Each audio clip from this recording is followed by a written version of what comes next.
Hi there, this is Dave again.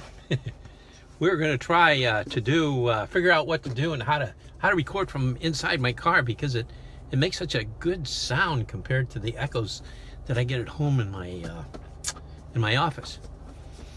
But anyway, yesterday I did this little video regarding sticks and stones may break my bones, but names will never hurt me.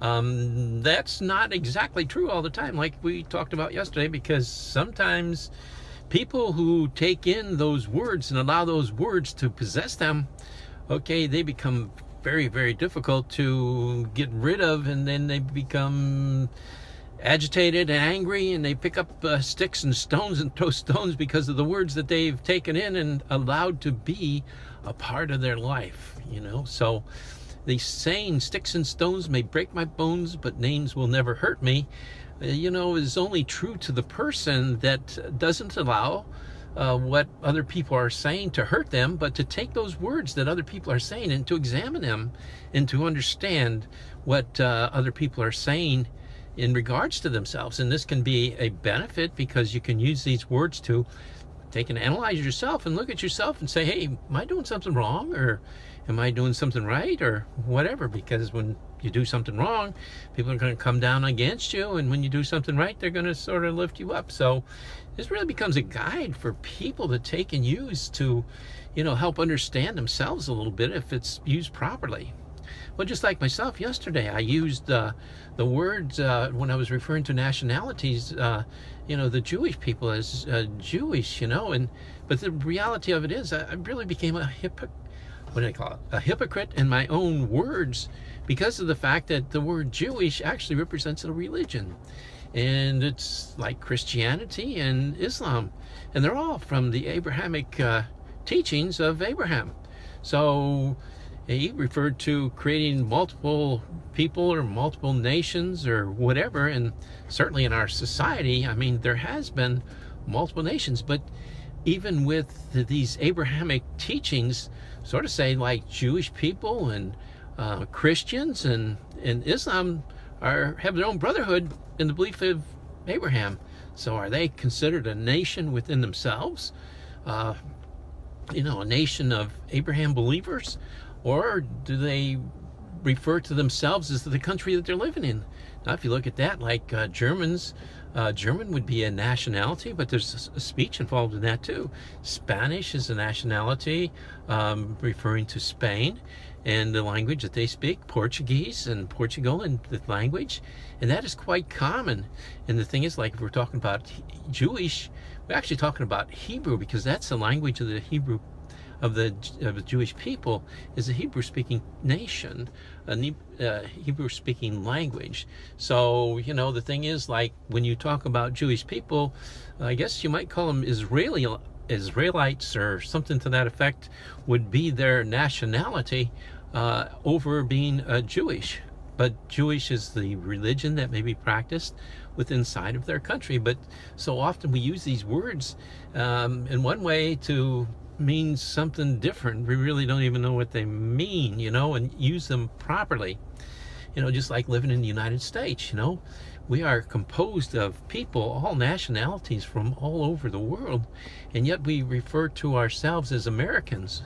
Well, the thing is, there's North American, South American, Central America, and within inside these areas, there's all kinds of different countries, and they speak all, like in South America, basically Latin languages. And that's why it's called Latin America, because of the Latin languages. So, maybe we should identify ourselves as Latins, as a nation, or English as a nation. But that doesn't happen because it's usually referred to as the people of a particular area, or also, like I say, a particular belief, if you're looking at Abrahamic teachings, or then you break that down as to Islamic teachings and Christian teachings and Jewish teachings, and they all come from the same source as far as their foundational beliefs, but the way they interpret it is so totally different. And who can condemn one over the other? I mean, everybody's entitled to their own opinion, should be respected accordingly. And then you get to here we have this big thing with African Americans, and I stop and I think to myself, how is this existing when My wife, her father came from North Africa, from Tunisia, and technically he's North African, but he spoke Italian, because she's of Italian descent. And then I have a daughter-in-law too that come from Morocco. Now she speaks French because that was colonized in French there in Morocco, and the thing is, and she speaks also Arabic, which is a language of the area too, and of her religious beliefs. So how do you put people into a box and say this or that about them, their nationalities?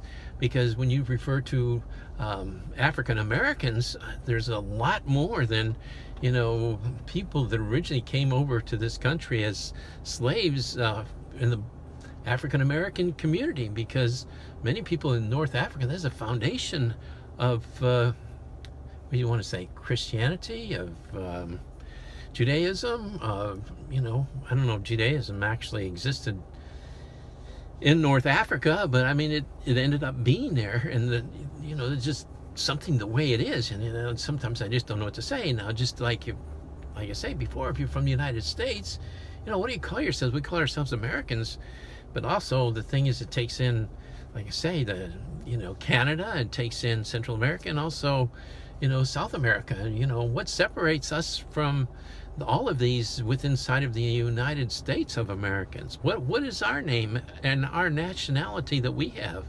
To be honest with you, I really don't even know. Maybe you can help me with this.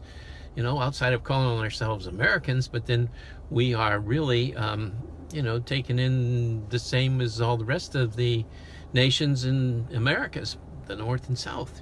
So anyway, sometimes these words and things that we use can be very, very confusing, and unless we take time to understand them and to really talk about them, we get caught up into saying things that are not true, just like myself saying that about the Jewish people being a nation, which they are a nation, but it doesn't represent a land, and their language is actually Hebrew. So there becomes confusion when we're talking about Jewish people. What are we talking about?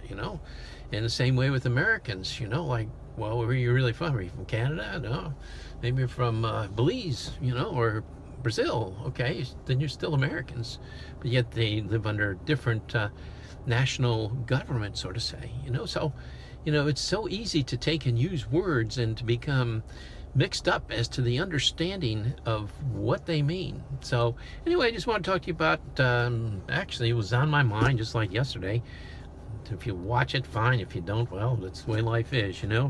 Win some, lose some, and maybe you can add something. Maybe you can help me out and give me an understanding. What is a person that lives in the United States, outside of being called an American, but something specific that can refer to the nationality? Or maybe we should be called American Indians because they were here first. I don't know. But if you can, give me some advice, because otherwise, I'm basically a hypocrite anyway, in saying what I did yesterday and then saying what it is today. So I think we all are to some degree when we use words that don't have a common meaning, to an understanding of origination too. Original words are very, very important. Once again, reporting from you from the Florida Mall, Central Florida. Dave here.